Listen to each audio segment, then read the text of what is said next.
እዚህ ሀገር አደገኛ የሆነ አሲድነት ያለው ዝናብ መዝነብ ይጀምራል። ያገኘውን ሰው ያገኘውን መኪና ሁሉንም ነገር ወደ አመድነት በፍጥነት የሚቀይር ማለት ነው።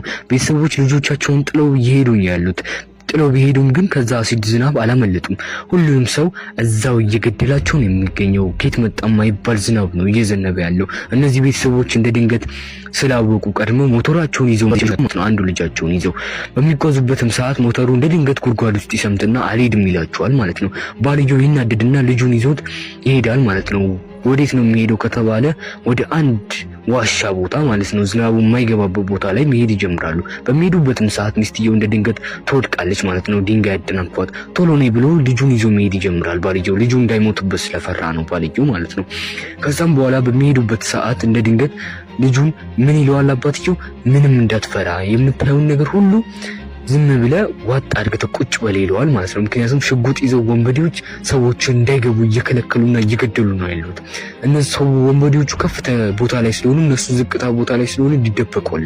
ሚስትየው ውሃ እያለ ስለሆነ ልጁ ውሃ ይዘለትና ትለዋለች ባልየው ፈጥኖ እነ ወንበዴዎች ወዳሉበት ቤት ይገባና ውሃ መቅዳት ይጀምራል። በሚቀዳበትም ሰዓት አንድ ወንበዴ ይመጣና ምን እየሰራ ነው ይለዋል። ባልየውም ውሃ እየቀዳው እንደሆነ ለልጁ እንደሚያስፈልገው ይነግረዋል። ወንበዴው ጥሎት ይሄዳል ማለት ነው።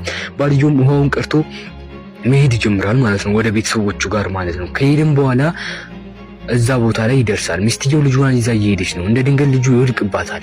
ልጁ ምን እየሆነ ነው ምናምን ይላታል ማለት ነው። ሚስትየው እንዳይፈራ ትነግሯለች ለልጁ ማለት ነው፣ የሰውየው ሚስት። ልጁም ያክፋታል። አባትየው ይመጣና ኑ እንሂድ ቶሎ መድረስ አለብን እዛ በጀርባ በኩል ብለው መሄድ ይጀምራሉ። ግን ዝናቡ ደረሰባቸው። ከደረሰባቸውም ለማስጣል ብሎ ቆርቆሮ ያነሳል። አባትየው ካነሳ በኋላ ላዩ ላይ እየዘነበበት እነሱን እየሸፈነ ያደርሳቸዋል ማለት ወደዛ ዋሻ። እሱ ግን እዛው ቀርቶ በዛ አሲድ ዝናብ ማለት ነው። እዛም ከገቡ በኋላ እንደ ድንገት እዛው ዋሻው ማንጠባጠብ ይጀምራል። ቶሎ መውጣት አለብን ከዛ ዋሻ ብለው መውጣት ይጀምራሉ ማለት ነው፣ ከልጁ ጋር ማለት ነው። የሚወጡበትም ሰዓት በጣም ጥልቅ የሆነ ጉድጓድ ስለሆነ ከዛ በኋላ አንድ ብርሃን ይመለከታሉ። ከጉድጓድ ውስጥ ልጁ ይወጣል። ብርሃኑን